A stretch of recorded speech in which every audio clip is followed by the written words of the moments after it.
se la democrazia ha un senso, e per noi la democrazia è la ragione per cui noi facciamo militanza politica, i veneti hanno già deciso chi deve guidare questa regione. Raffaele Speranzon dal quartier generale di Mestre lo ha ripetuto come un mantra: il prossimo candidato presidente per la regione del centrodestra spetta a Fratelli d'Italia. Di fronte a quel 37% non ci sarebbero più dubbi, e lo dice anche nel corso della nostra edizione speciale, mentre in studio c'è il sindaco di Treviso Mario Conte, che però non si scompone. Io credo che ovviamente Fratelli d'Italia con questo risultato giustamente pretende a esprimere il candidato, e io sono il primo che dice che lo esprimano.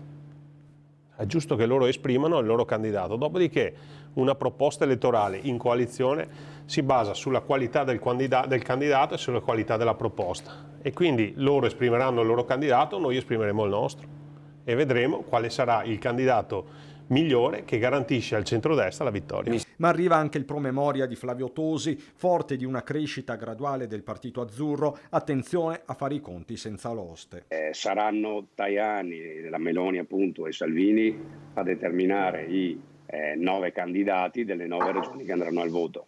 E Fratelli d'Italia è la prima forza in tutte e 9, indiscutibilmente.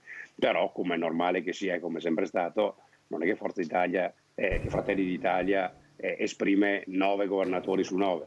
Collegata la partita per il rinnovo amministrativo di Venezia, dove si guarda al dopo Brugnaro. Tra Realpolitik e sogni, quello del senatore Speranzon porta dritto a Cafarsetti. Di sicuro un giorno o l'altro vorrei tornare a Venezia con un ruolo di governo, però non lo so che cosa succederà da qui a 1 anno e mezzo.